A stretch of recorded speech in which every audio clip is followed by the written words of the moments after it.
Namaskar. The death of George Floyd, I would rather say killing of George Floyd by a nefarious and deplorable cop, Derek Chauvin, not only showed the world about the suppression of blacks by a few whites, but also showed the world that what happens if a cop deviates from a required attitude and rectitude. This episode, I would like to stick on what developing countries like India have to learn from this type of episodes, this type of killing. But for half a minute, I would speak about Derek Chauvin. He pressed the neck of George Floyd for almost 9 minutes. He is subject to almost 18 cases. He already have got 18 pending cases against him. Forget about now what has been given. He was declared, he was given punishment for third-degree murder, second-degree manslaughter. Even the audience, the other 3 cops who were acting as audience were also punished. But earlier itself, if he would have been punished stringent action would have been taken on Derek Chauvin, this situation could have been completely avoided. Because look at it's almost a case of 2014. If you're aware or not, a similar case has happened in 2014 in Ghana. Similar episode, similar way. Eric Garner requested 11 times, I can't breathe, 11 times, but nothing. And if the cops who were involved into these type of atrocities were not punished, and this type of episodes keep happening. Look at the time of pandemic, when the whole world is fighting against pernicious coronavirus, the people in the United States of America are on roads for justice of George Floyd. How many new coronavirus positive cases might pop up just because of this one dirty cop? Now, let me stick to India. I'm really concerned. This episode, imagine at this point of time something like this in India would have happened. How dangerous. Already we are actually burning, people are struggling all the ways in combating the coronavirus. I admit, along with the frontline workers like doctors, nurses, police officers are very much involved in combating this virus. No doubt, 90% of them needs invaluable appreciation, which I said in my earlier episode also. But there are a few, at least certain percentage I can say, really creating defamation to the respectable cop culture. Yes, they are. You'll understand if you see these videos. Please kindly look at these videos.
Well, to start with, you must first know different levels, the hierarchies available in the Indian policing system. If you observe, it starts on an average, we have got around 14 levels, a few states have got only 12 levels.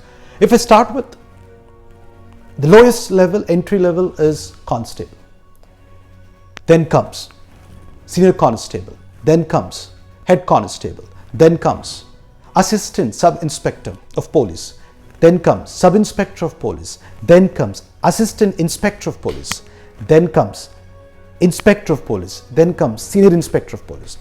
All those things will not be requiring any of the state service commissions or union public service commission, but that next level onwards we would be having introduction of them, like assistant superintendent of police, assistant commissioner of police, and the levels keep on increasing. It goes to the deputy commissioner of police, then goes to the levels of DIG, then goes to IG, ADGP, and then ADGP, additional director general of police, then goes to the director general of police, and along with that sufficient, in a few cases the equivalent positions are joint commissioner of police, special commissioner of police, and commissioner of police. They're all at the top three posts I'm talking about.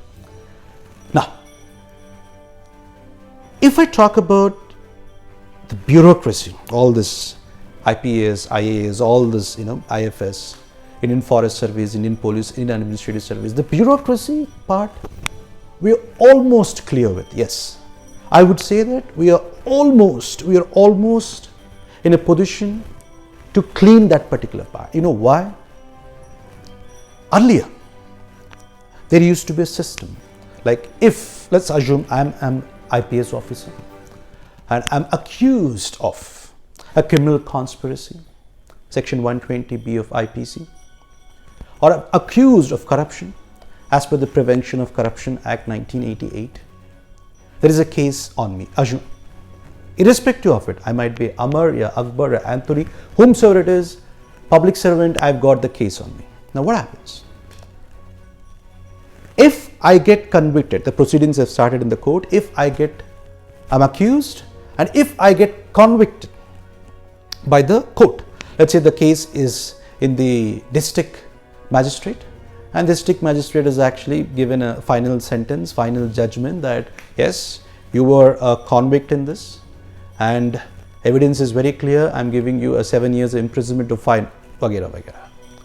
Now what happens is, as per the existing rules I'm talking about, this fellow, this cop will move to the higher court, let's say high court, and he'll appeal in the high court. If something happens in the high court, again he'll appeal in the Supreme Court of India. Now, until this final appeals and final things, he can still go and work. Yes, he'll be continuing his work.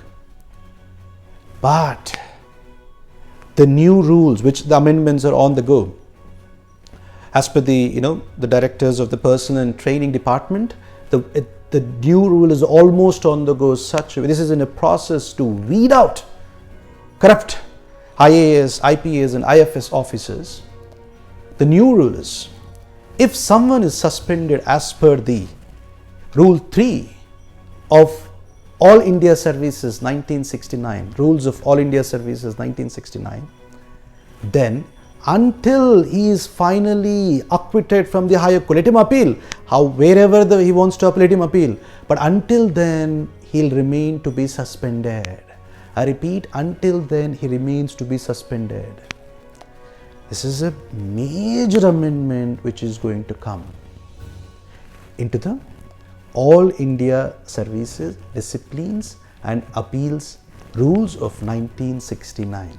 If this comes, most of it will come down. Yes, this is the best way to clean the bureaucracy, that level.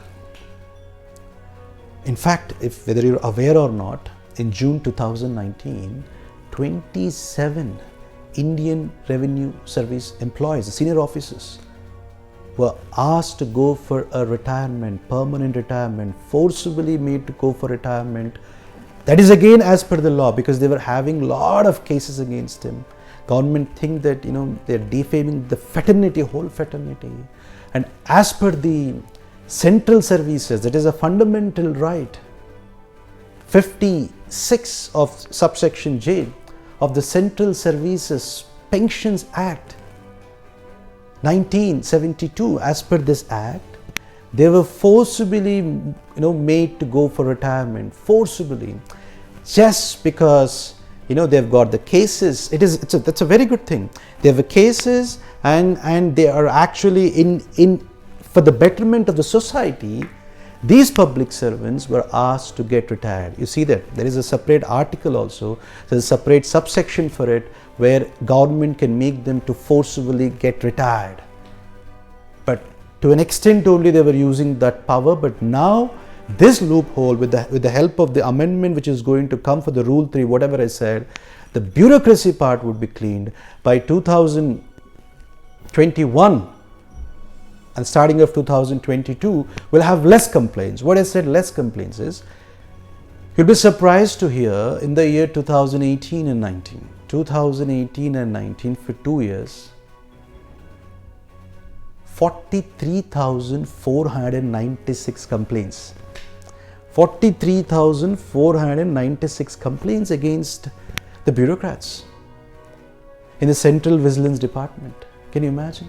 Such a heavy number. Yeah, we can understand a few would be of fake complaints and all this stuff, but even if 10% of them are genuine, look at the level, what respect the bureaucrats were carrying. In fact, they need that invaluable respect because of few corrupt officers, and who are actually involved into few criminal charges also. All the others are getting defamed. Hence, with the help of this amendment, I'm pretty sure that the bureaucrats will not dare to enter into any sort of things. I mean, even recently, if you think that where are these bureaucrats getting punished, even if a recent case also, if you observe, A.B. Venkateshwar Rao, who's almost the DIG rank, top rank of Andhra Pradesh, he was suspended on acts of treason, because in a process of actually giving a contract to his son, he's misused his power. Most of the cases are like this. In a process of giving contract to their to the family members, in a process of actually pacifying a wife. So all those things they were involved into, end of the day they're involving into corruption charges or criminal charges.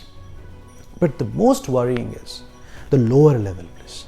If you see the videos also, whatever you've seen, it's constables, because they are called street cops. Internationally we call them, these bureaucrats, we call them management cops, and other things that we call them as street cops. The street cops are the first level, first point of contact to citizens.